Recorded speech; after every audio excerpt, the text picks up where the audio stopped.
Hello Taurus, Taurus rising and Taurus moon people. This is your weekly astrological and card horoscope for the week starting May 29th, 2017. And if you hear purring and if you see fur flying, Rambo is on me at the moment. And he is shedding because it is finally getting warm here in Seattle. So, quick reminder for you guys, remember if you ever want to get a session with me, you do need to go to my website, integrativemysticism.com. Where you can schedule your own session or order a downloadable video file. So what is going on with your astrology this week?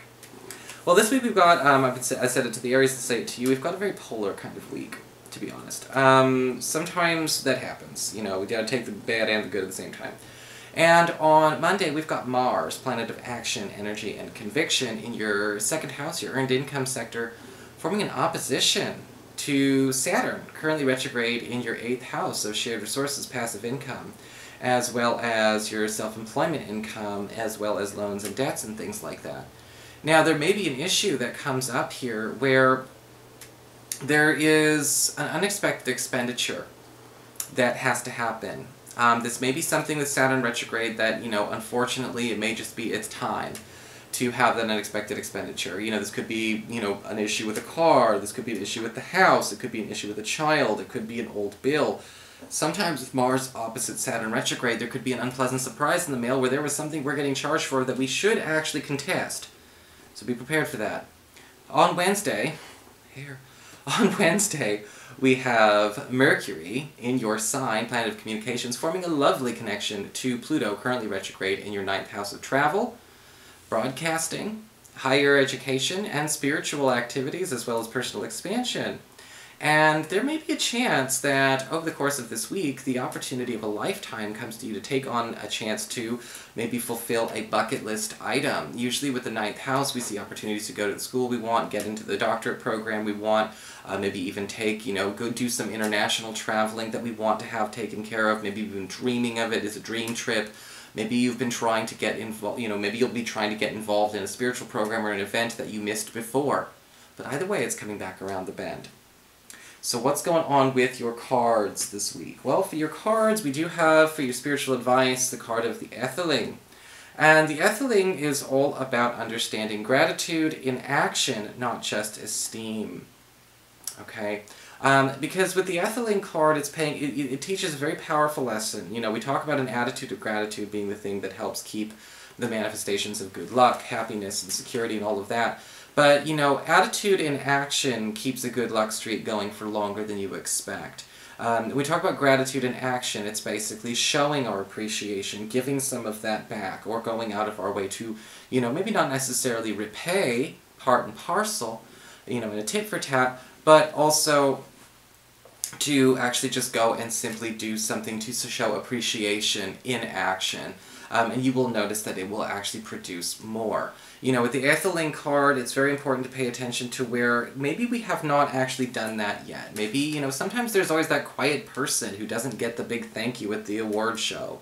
You know, somebody's going to thank God and their mother, but they're not going to thank the assistant who worked 60 hours a week for them. You know, don't let it be you who makes that mistake. For your Earth sector, when it comes to work and finances, we've got the Seven of Swords reversed.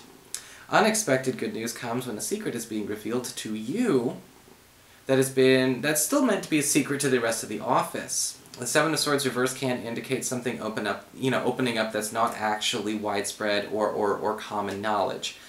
You may be going in for an interview and you find out that you're better qualified for a better job that they have yet to post, but they want to do the interview for that instead.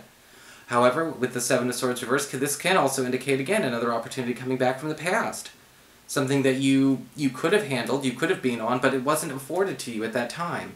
The Seven of Swords reversed can also indicate situations where things that are lost, stolen, or perhaps misappropriated are returned to you.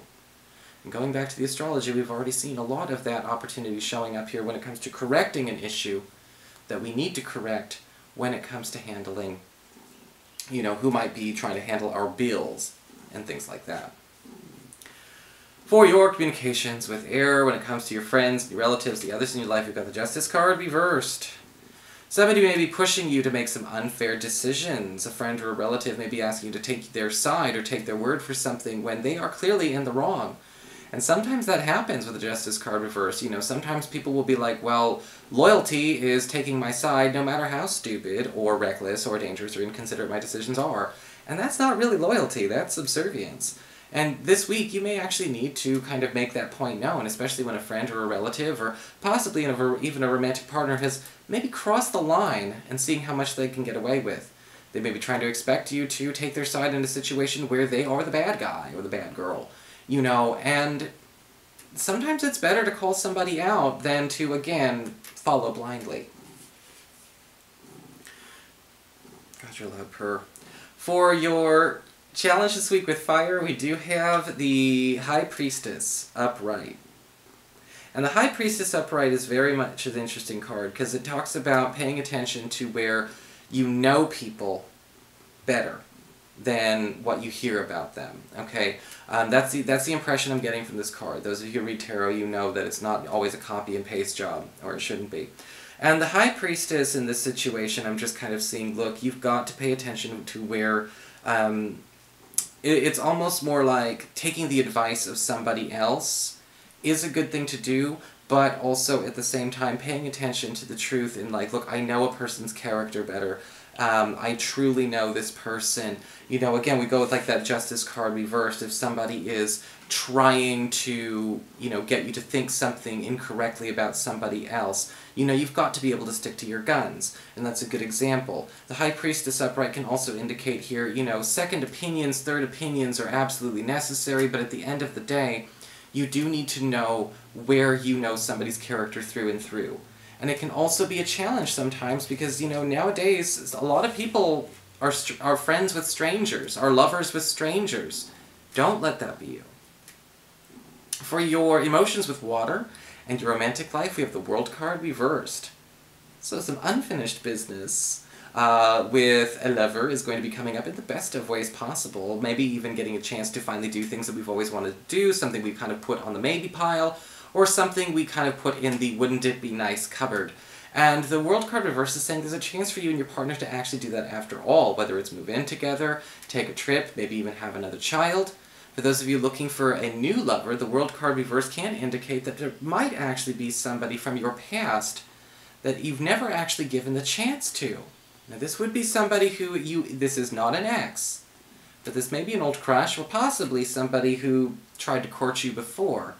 And now they're coming back for another try, and they may actually deserve it. So that is your horoscope, Taurus. I hope you enjoyed it. If you did, please like, share, and subscribe. You know I appreciate it. And of course, if you ever want to get a session, you can follow the links below or go to integrativemysticism.com.